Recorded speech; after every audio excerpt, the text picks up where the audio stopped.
அடுத்ததாக திரு பண்டோட்டி அதிமுகவை சேர்ந்த திரு பண்டோட்டி ராமச்சந்திரன் நம்மோடு இருக்கிறார். அவரிடம் பேசலாம். திரு பண்டோட்டி ராமச்சந்திரன் வணக்கம். வணக்கம். தற்போது தலைமைச் செயலாளர் மத்திய உள்துறை செயலாளருக்கு ஒரு கடிதம் ஒன்றை எழுதியிருக்கிறார். ராஜீவ் கொலை வழக்கில் குற்றம் சாட்டப்பட்டு தண்டனை பெற்றக்கூடிய 7 பேரை விடுதலை செய்வதற்கு தமிழக அரசு ஆயத்தமாக இருக்கிறது. உங்கள் முடிவு என்ன என்கிற கேள்வியின் அடிப்படையில் இந்த கடிதம் வடிவமைக்கப்பட்டிருக்கிறது. இந்த கடிதத்தை வரவேற்கக்கூடிய பலரும் காலதாமதப்படுத்தி தேர்தல் சமயத்தில் இதை வெளியிடுவதற்கு ஒரு காரணம் இருக்கிறது என்று ஒரு மையப்புள்ளியோடு இதை வரவேற்கிறார்கள். அந்த மையப்புள்ளியை நீங்கள் எப்படி பார்க்கிறீர்கள்? இது தேர்தலுக்கான நடவடிக்கை தானா? நான் அப்படி கருதவில்லை. மாண்புமிகு தமிழக முதல்வர் புரட்சித் தலைவர் அம்மா அவர்கள் ஏற்கனவேயே ராஜீவ்காந்தி கொலை வழக்கில் குற்றம் சாட்டப்பட்டு கைதிகளாக இருப்பவர்களை விடுவித்தார்கள் என்பது ஊரறிந்த விஷயமாகும்.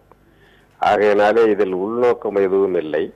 என்னை பொறுத்தவரையிலே மத்திய அரசு சிபிஐ மூலம் இந்த வழக்கை விசாரித்து தண்டனை பெற்று தந்ததோடு சரி, கைதிகளை விடுவிப்பதும் விடுவிக்காதும் மாநில அரசினுடைய உரிமையாகும். அந்த உரிமையை பயன்படுத்தித்தான் ஏற்கனவே மாண்புமிகு புரட்சித் தலைவி அம்மா அவர்களை விடுவித்தார்கள். அந்த உரிமையை எதிர்த்து உச்ச நீதிமன்றத்திலே வழக்கு தொடுத்து மாநில அரசுக்கு எதிராக, குறிப்பாக மத்திய அரசினுடைய சம்மதத்தை பெற்றுத்தான் விடுவிக்க வேண்டும் என்ற ஒரு தீர்ப்பை பெற்றிருப்பதே அரசியல் சட்டத்திற்கு முரணானது, இயற்கை நீதிக்கும் எதிரானது. அந்த வகையில மாநில உரிமைகளையும் அது பாதிக்கக்கூடிய ஒன்றாகும். இருப்பினும் அது மத்திய அரசு ஏற்கனவே இதில் அந்த வழக்கை தொடுத்த காரணத்தினாலே அவர்களிடத்துக்கு தெரிவித்து விட்டு கைதிகளை விடுவிக்கலாம் என்ற அரசியல் நிலையை எடுப்பது அதுதான் சட்டபூர்வமானது என்று கருதுகிறேன். ஒரு கேள்வி வருகிறது.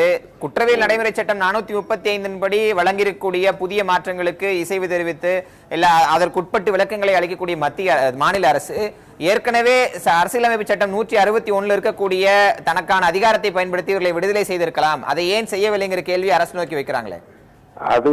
அது அன்றைய அரசினுடைய நிலைமை. ஆனா உச்ச நீதிமன்றத்தில் இந்த வழக்கு வந்த பொழுது மத்திய அரசினுடைய சம்மதத்தை பெற வேண்டும் என்கின்ற வகையில் உச்ச நீதிமன்றம் ஒரு கருத்தை தெரிவித்திருக்கிறது. அது சரியான கருத்து அல்ல. ஆகவே அதை மறுசீராய்வு செய்ய வேண்டும் என்று தமிழ்நாடு அரசு மீண்டும் உச்ச நீதிமன்றத்துக்கு மறுசீராய்வு மனு தொடுத்திருப்பது வரவேற்கத்தக்கது. அதாவது யார் குற்றம் சாட்டப்பட்டார்கள், எப்படி அந்த குற்றங்கள் நிரூபிக்கப்பட்டு தண்டனை வழங்கப்பட்டன என்பது ஒரு பகுதி. தண்டனை வழங்கப்பட்ட பிறகு அத்தனை கைதிகளும் ஒரே நிலைமைதான். அவர்கள் எந்த குற்றத்தின் அடிப்படையிலே வந்தார்கள் என்பது அல்ல. ஆகவே அந்த கைதிகளை விடுதலை செய்கின்ற உரிமை மாநில அரசுக்கு உண்டு என்பதுதான் நான் சொல்ல விரும்புவேன்.